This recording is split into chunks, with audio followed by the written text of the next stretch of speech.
Hello and welcome to Diya Online Science Academy.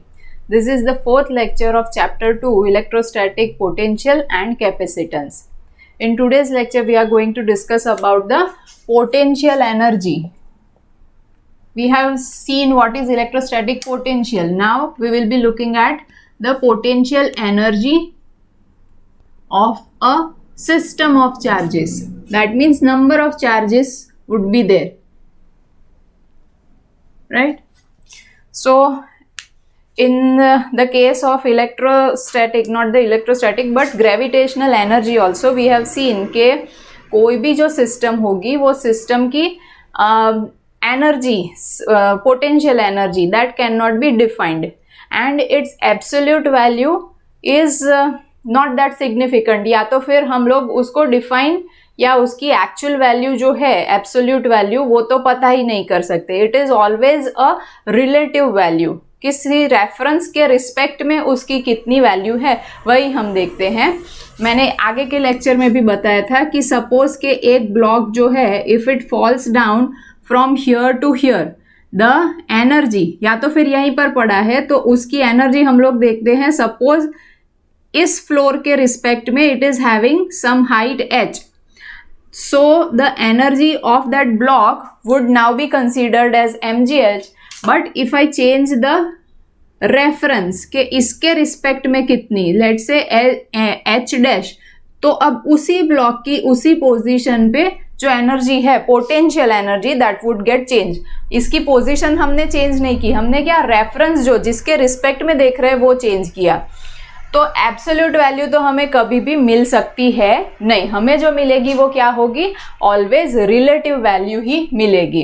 तो हम लोग डिफाइन भी नहीं कर सकते पोटेंशियल एनर्जी जो है उसको, बट फिर भी जैसे हमने पोटेंशियल था उसको भी डिफाइन किया समहाउ. पहले डिफरेंस को डिफाइन किया, फिर उसके ऊपर से ये जो पोटेंशियल था इलेक्ट्रोस्टैटिक पोटेंशियल उसकी भी डेफिनेशन देने की कोशिश की.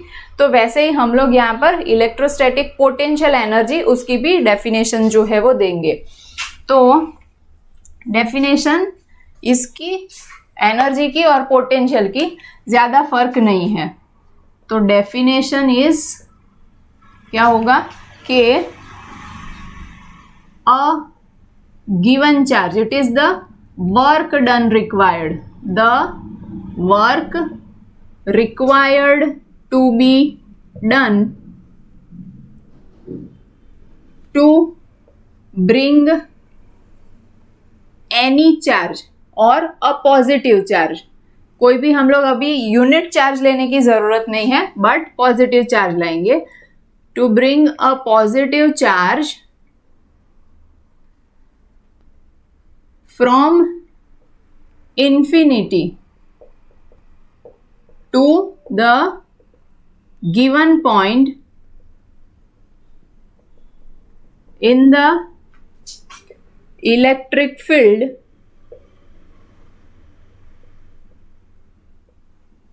in with non accelerated motion या तो with uniform velocity, uniform speed से, यूनिफॉर्म वेलोसिटी से अगर उसको हम लोग लाएंगे कहाँ से, इन्फिनिटी से. कहाँ पर, गिवन पॉइंट, इलेक्ट्रिक फील्ड के अंदर जो पॉइंट है उसके अंदर लेके आएंगे तो जो वर्क होगा is called as the work required to be done to bring a positive charge from infinity to the given point in the electric field with uniform velocity is called as electrostatic potential of that charge at that point. अगर वो point change कर दिया तो potential energy जो है वो भी change हो जाएगी. यहाँ पर इन्फिनिटी पर चार्ज पड़ा है, positive charge, positive Q charge infinity पर. इलेक्ट्रिक फील्ड के कोई एक पॉइंट पे, लेट्स से पी पॉइंट के ऊपर हमें उसको लेकर आना है. इसको यहाँ से ऐसे सपोज के लेकर आते हैं. सी ये पाथ के ऊपर डिपेंड नहीं करता, चाहे मैं इसको ऐसे लाऊं, स्ट्रेट लाऊं, ऐसे ऐसे ऐसे करके जिगजैग करके कुछ भी लेकर आ सकती हूँ, बराबर, बट यहाँ पर कुछ भी चेंज होगा नहीं, राइट। पाथ के ऊपर ये डिपेंडेंट है नहीं, ओके। सो द चार्ज, जो चार्ज आया पॉजिटिव चार्ज, उसकी वजह से एनर्जी उसकी कितनी होगी, तो वर्क डन जितनी होगी। अब वर्क डन कितना होगा, वर्क डन जो आएगा वो हमने क्या बताया था, उसी को पोटेंशियल बताया था। तो पोटेंशियल मतलब क्या, Q इंटू V। यहाँ पर Q क्यों लिखा हमने, बिकॉज V तो हमने ऑलरेडी लिखा था कि जो वर्क डन होगा उसको। अब यहाँ पर पॉजिटिव चार्ज नहीं है, हमारे पास क्या है, प्लस Q चार्ज है, इसलिए Q इंटू V करना पड़ेगा। तो सपोज कि ये Q चार्ज आ रहा है और यहाँ पर ये जो इलेक्ट्रिक फील्ड है, वो इलेक्ट्रिक फील्ड किसके थ्रू बना होगा, वो positive plus capital Q charge की वजह से बना है। तो यहाँ पर ये आ जाएगा K Q अपॉन R, जो भी डिस्टेंस होगा इनके बीच का, उसके ऊपर ये वर्क डन जो होगा वो डिपेंड करेगा। तो U equals to K Q या K Q1 Q2 upon R, ये फॉर्मूला बनेगा। तो अब ये फॉर्मूला और डेफिनेशन जो है इतना नोट कर लो। Now U equals to K Q or K Q1 Q2 upon R is the formula for a single charge. But suppose if we have a system of charges, let's say यहाँ पर ये Q है Q1, फिर एक और charge Q2 है, एक कोई और चार्ज Q3 है, and all the charges are lying at infinity. अब इनको मुझे खींच के कहीं पर कोई एक जगह पर लेकर आना है इन्फिनिटी से। तो अभी हमने ऐसे कंसीडर किया कि the place where we are bringing the first charge, पहला चार्ज जो लेकर आ रहे हैं, उस टाइम पे अभी यहाँ पर कोई भी इलेक्ट्रिक फील्ड नहीं है।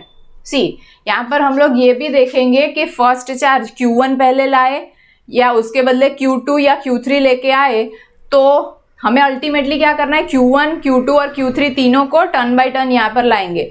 अब अगर उनको लाने का सीक्वेंस जो है वो अगर चेंज कर दे तो सीक्वेंस चेंज करने पर क्या यहाँ पर पोटेंशियल एनर्जी जो फाइनल मिलेगी वो चेंज होगी कि वही मिलेगी, वो भी हमें देखना है, राइट। तो सबसे पहले तो हम लोग जब Q1 लेकर आ रहे हैं इस तरफ from the infinity to the given point, तब यहाँ पर कोई भी इलेक्ट्रिक फील्ड नहीं है। So in the initial condition there won't be any electric field. तो मैं सबसे पहले लिख लेती हूँ यहाँ पर कि इनिशियल कंडीशन,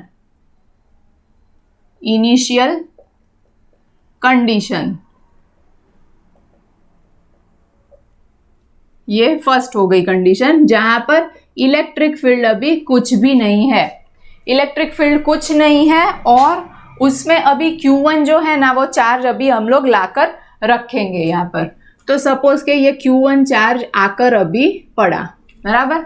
तो Q1 चार्ज आने की वजह से नेक्स्ट सिचुएशन में हम लोग देखेंगे कि नेक्स्ट सिचुएशन में अभी कुछ इलेक्ट्रिक फील्ड जो है वो जनरेट हो चुका है। तो कंडीशन नंबर 2, अब यहाँ पर देखो ये Q1 था, उसको मुझे यहाँ पर लेके आना पड़ा, लेकर आ रही हूँ, तो उस टाइम पे कोई भी इलेक्ट्रिक फील्ड नहीं था। अब डेफिनेशन में हमने क्या देखा था, it is the work required to be done against the electric field. जो इलेक्ट्रिक फील्ड था उसमें लेकर आना है ना। अब इलेक्ट्रिक फील्ड था ही नहीं, तो या तो उसको कोई ड्रैग करने वाला या तो उसको कोई स्टॉप करने वाला होगा ही नहीं। कोई चार्ज है नहीं तो कोई अट्रैक्शन नहीं, रिपल्जन नहीं, कुछ नहीं होगा। तो उसके ऊपर हमें कुछ एक्स्ट्रा वर्क डन करना पड़ा नहीं होगा, सिंपली उसको उठा के यहाँ लेके आ सकते हैं। तो वर्क डन जो आएगा इनिशियल कंडीशन में W1 for bringing charge Q1 to this point, हमें कोई भी वर्क डन करना नहीं पड़ा होगा। तो W1 equals to 0। Then condition number 2, या तो सिचुएशन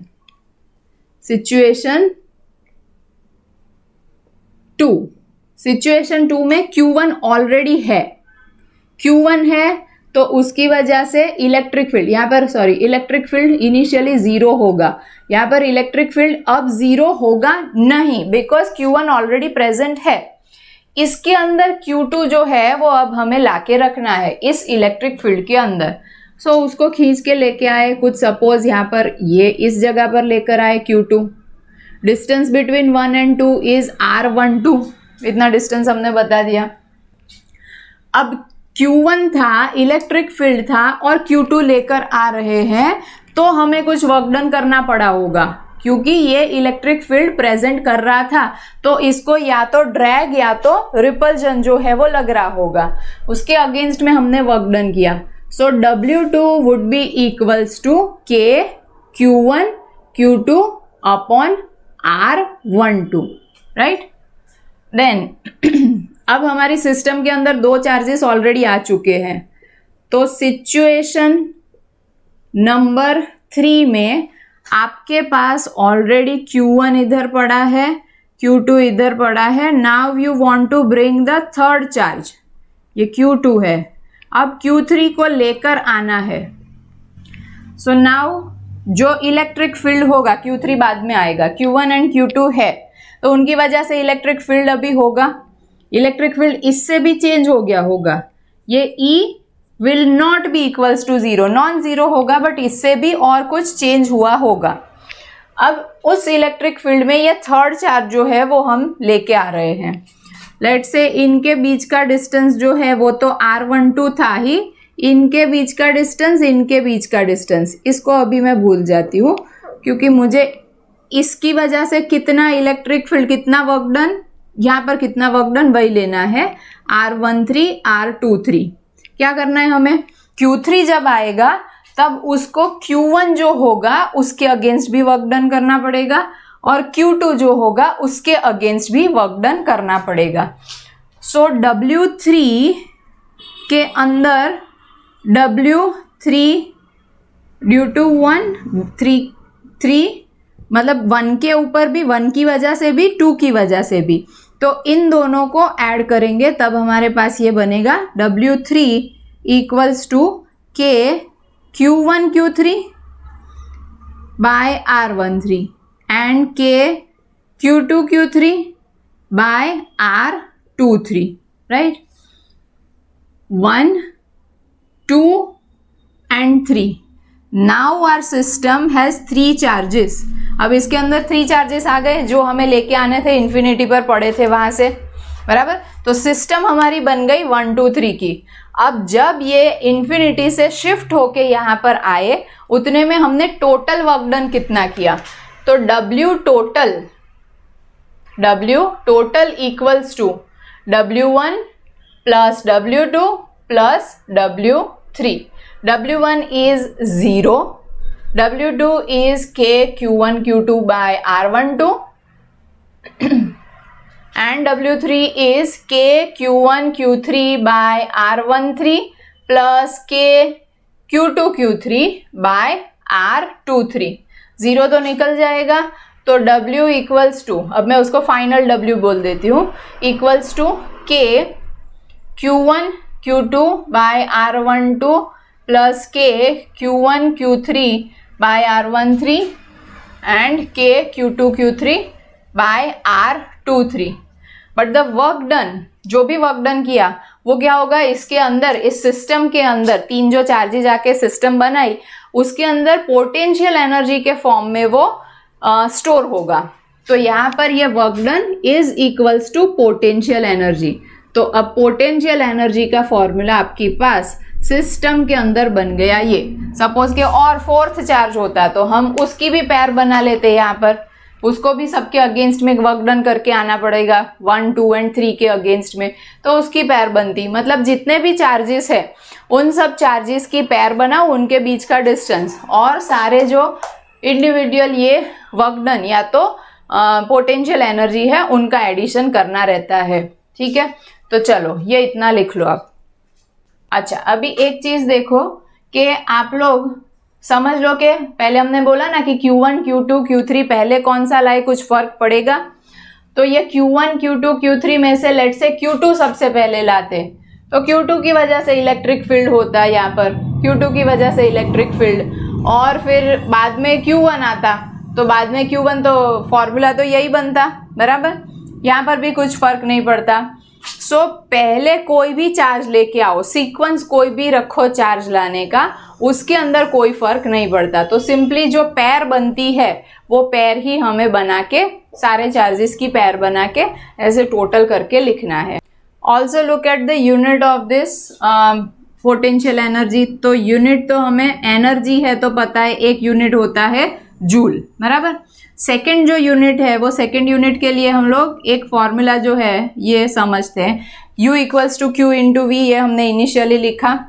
अब यहाँ पर V जो है वो क्या होगा, delta V, change in potential होता है ना, कि हमने बताया कि एब्सोल्यूट वैल्यू तो होगी नहीं V की, पोटेंशियल की, तो डिफरेंस लेंगे कि एक पॉइंट जहाँ से वहाँ जहाँ पर जा रहा है उनके बीच का पोटेंशियल डिफरेंस इंटू जो चार्ज आ रहा है वो इंटू क्यू। तो लेट से अगर ये इलेक्ट्रॉन होता, ये जो चार्ज है वो, तो क्यू की जगह पर क्या लिखते हैं, 1.6 इंटू 10⁻⁹, और ये पोटेंशियल डिफरेंस होता वो सपोज के 1 वोल्ट का होता। तो ये हमारे पास आंसर क्या आता है, 1.6 इंटू 10⁻⁹, ये जूल में आया। अगर ये जो है इसको मैं इतने से पोर्शन को E लिख दूं, ये जो है वो वोल्ट में आएगा, जितने भी वोल्ट होगा वो, तो ये हो गया मेरे पास 1 इलेक्ट्रॉन वोल्ट। 1 इलेक्ट्रॉन वोल्ट, एक इलेक्ट्रॉन कहाँ से कहाँ जाएगा कि 1 वोल्ट का पोटेंशियल डिफरेंस हो, उनके बीच अगर वो शिफ्ट हो रहा है, ऐसे पॉइंट से ऐसे 2 पॉइंट से, वो एक पॉइंट से दूसरे पॉइंट जहां पर जा रहा है उनके बीच पोटेंशियल डिफरेंस कितना है, 1 वोल्ट का। कौन जा रहा है, इलेक्ट्रॉन। तब जो वर्क डन होगा वो वर्क डन इतना होगा। उसके लिए स्पेशल यूनिट है, उसको बोलेंगे हम लोग 1 इलेक्ट्रॉन वोल्ट।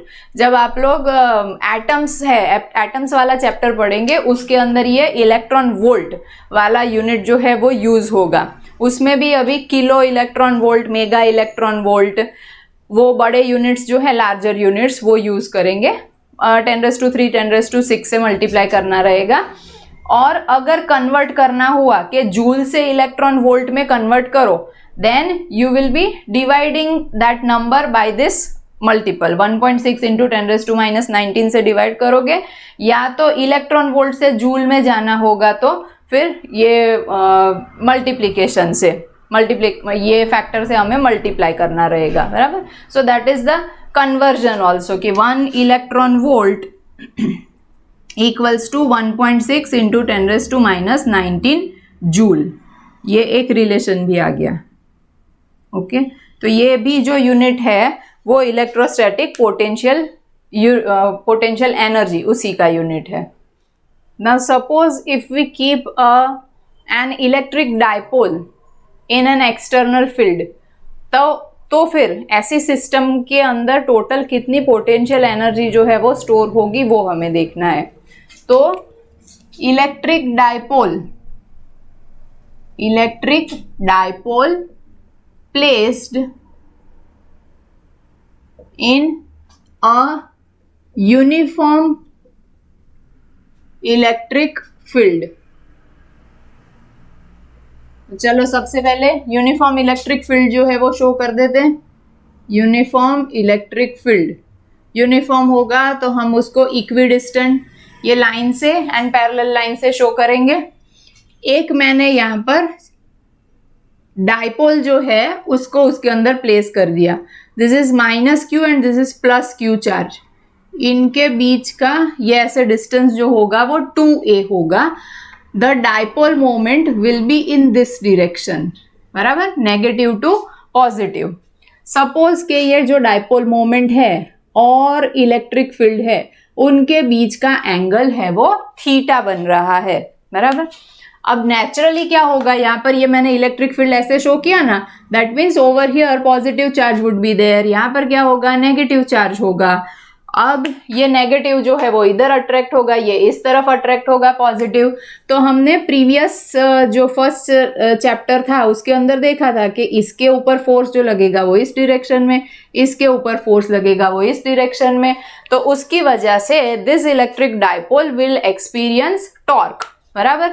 वो टॉर्क कितना लगेगा, tau equals to P cross E जितना, tau equals to PE sin थीटा। So torque torque experienced by dipole tau equals to P cross E, okay, और tau magnitude wise PE sine theta. Now suppose कि ये naturally यहाँ पर जैसे है वैसे उसको कैसे रहना होगा, कोई भी सिस्टम जो होगी वो सिस्टम को अपनी potential energy always as minimum as possible रखनी होती है। तो इसको नेचुरली है ना ऐसे रहना होगा, नेचुरली इसके ऊपर जो फोर्सेस लगेंगे ना उसकी वजह से ऐसे रहना होगा, बट फिर भी हमने उसको समहाउ वर्क करके ऐसे ट्विस्ट कर दिया, बराबर, ट्विस्ट करके ऐसे रखा, ऐसे था बट ऐसे हमने रखा। सो ऑब्वियसली इसको रहना नहीं था और हमने खींचा उसको, मतलब हमने इसके ऊपर वर्क डन किया, वो वर्क डन की वजह से इसके अंदर एनर्जी जो है वो स्टोर हुई। अब ये जो वर्क डन हमने किया होगा ना वो भी कैसे करना है, स्लोली, नॉन एक्सेलरेटेड मैनर में करना है। So small angular displacement we will have to give to that dipole. तो small work done होगा, वो टोटल जो सारे वर्क डन होंगे उनका कंटिन्यूअस समेशन करना होगा। So now the total work done W equals to summation, continuous summation of all the work done। आपको कोई एक एंगल से एक एंगल तक उसको खींच के लेके आना है। कहाँ से कहाँ तक, लेट से θ1 एंगल पे था, वहां से θ2 एंगल तक आप उसको लेके आ रहे हो। अब वर्क डन का फॉर्मूला नॉर्मल लीनियर के लिए क्या होता है, work done equals to force into displacement, बराबर। वेक्टोरियली अगर देखूँ तो ऐसे, नहीं तो खाली F into D cos theta, F D cos theta ये होगा। अब रोटेशनल मोशन, यहाँ पर ये रोटेट हो रहा है, लीनियर मोशन नहीं हो रही। सो फॉर रोटेशनल मोशन जो भी फंक्शन फोर्स का था इसका एनालॉगस क्या होगा, वो होगा टाउ, और इसके लिए लीनियर के बदले हम लोग रोटेशनल का देख रहे हैं। तो रोटेशनल में ये डिस्प्लेसमेंट था लीनियर, तो अब एंगुलर डिस्प्लेसमेंट, तो ये होगा थीटा, राइट। तो W की dW जो है, dW की जगह पर हम लोग लिखेंगे tau dot theta. Now displacement भी स्मॉल देना है, इसलिए हम लोग लिखेंगे d theta, right. So tau dot d theta is the total work done, उसका integration from θ1 to θ2। Now we know के टाउ जो है वो टाउ मतलब P क्रॉस E जो है वो टाउ, अगर मैग्नीट्यूड वाइज यहाँ पर ये डॉट निकाल के और वो सब लिखे तो हो जाएगा PE साइन थीटा, बराबर, PE sine theta d theta integration θ1 to θ2 equals to PE is constant, integration sine theta d theta, θ1 to θ2। Sine theta का इंटीग्रेशन हो जाएगा minus cos PE, see differentiation होता है उसका कॉस थीटा, इंटीग्रेशन हो जाएगा minus cos theta, limits are from θ1 to θ2 minus PE cos theta, minus मैंने बाहर ले लिया, θ1 to θ2। Now substituting the limits in place of theta, cos θ2 minus cos θ1। This is the generalised equation for the work done. Work done मतलब उसके अंदर energy के form में, potential energy के फॉर्म में ये स्टोर हुआ होगा। अब ये फॉर्मूला जो है उसको भी हमें उतना याद रखने की ज़रूरत नहीं है, हम जो जनरल फॉर्मूला याद रखेंगे उसके लिए लेट्स से द θ1 और θ2 उसकी हम लोग स्पेसिफिक वैल्यू ले लेते हैं। तो θ1 equals to π/2 if let's say let θ1 equals to π/2 and θ2 equals to theta। तो u equals to minus PE cos θ2 की जगह पर theta and cos π/2, cos π/2 is 0, so minus PE cos theta. ये cos π/2 लेने का रीजन क्या कि हमने देखा कि जब भी हमें पोटेंशियल एनर्जी लेनी है तब हम जो भी रेफरेंस लेते हैं उस रेफरेंस के ऊपर पोटेंशियल एनर्जी 0 अगर कंसीडर करें तो ही हमें जो भी पोटेंशियल एनर्जी मिलेगी वो उस पोजीशन पे मिलेगी। तो यहाँ पर हमने जो रेफरेंस वाली चीज है वो रेफरेंस की जगह पर पोटेंशियल एनर्जी 0 ऐसे कंसीडर किया, तब जाके हमें दूसरे पॉइंट के ऊपर, दूसरी सिचुएशन पोजीशन के ऊपर पोटेंशियल एनर्जी मिली। So minus PE cos theta. So इसको मैं ऐसे भी लिख सकती हूँ, U equals to minus P dot E, बराबर। ये थीटा मतलब क्या, P और इलेक्ट्रिक फील्ड उनके बीच का एंगल यहाँ पर शो किया है ना, P कहाँ से, नेगेटिव से पॉजिटिव, इलेक्ट्रिक फील्ड इस डायरेक्शन में है। सो ये भी एक फॉर्मूला U के लिए बन गया। So here we come to the end of this lecture. In the next lecture we will be looking at the characteristic or the behavior of conductor when it is placed in external electric field.